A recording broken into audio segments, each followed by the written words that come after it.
శ్రీమాత్రే నమః. ఓం శ్రీ గురుభ్యో నమః. నమస్తే అండి. అందరూ ఎలా ఉన్నారు? నేను మీ రామకృష్ణిహాన్, ఆస్ట్రోన్యూమరాలజిస్ట్ని. 30 సంవత్సరాలు తిరుగుతూ ట్రావెల్ చేస్తూ కష్ట సుఖాలను చూస్తూ ప్రతి ఒక్కరికి ఏదైతే కలిగించాలో అది కలిగించుకుంటూ వచ్చాడండి. శనీశ్వరుడు కుంభరాశిలోకి వచ్చాడు. ఆ కుంభరాశిలోకి వచ్చినప్పుడు ఒక్కసారైనా మనం శనీశ్వరుణ్ణి పలకరించకపోతే ఎలా?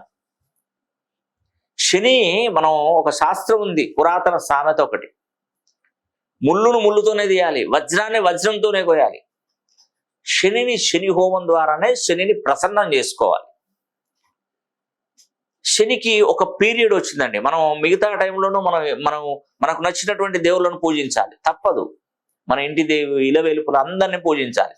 కానీ శని కుంభరాశిలోకి వచ్చినప్పుడు ఎక్కువగా ప్రాధాన్యతను శనీశ్వరునికే ఇవ్వాలి.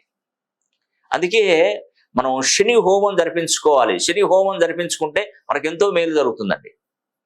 మీరు రానవసరం లేదు. శని హోమానికి 24వ తారీఖు 2వ నెల 2024వ సంవత్సరంలో నేను చేస్తున్నాను కాబట్టి మీరు తప్పకుండా మా దగ్గరికి రానవసరం లేదండి.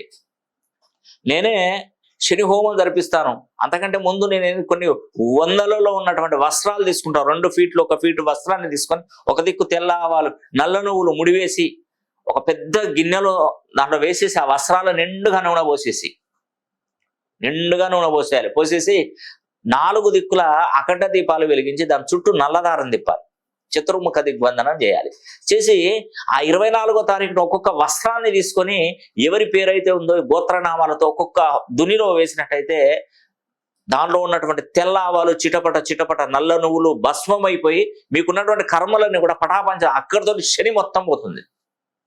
ఇక మీ జీవితంలో శని మీ వైపు చూడండి.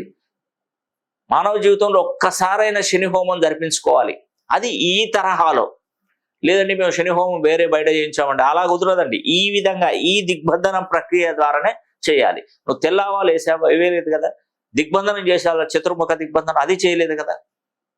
ఇవన్నీ వేస్తేనే మనకు శని మన వైపు చూడకుండా 30 సంవత్సరాల కాలం పాటు మనకు ఎలాంటి ఇబ్బందులు తలెత్తకుండా మనం చేస్తున్నటువంటి పనిలో విజయం కలుగుతూ ఉన్నతంగా జీవించే అవకాశాలు ఎక్కువగా ఉంటాయని కూడా నేను మీకు ఈ వీడియో ద్వారా తెలియజేస్తున్నాను. ఈ వీడియో కనుక మీకు నచ్చినట్లయితే లైక్ చేయండి, షేర్ చేయండి, కామెంట్ చేయండి. సర్వే జన సుఖినో భవంతు.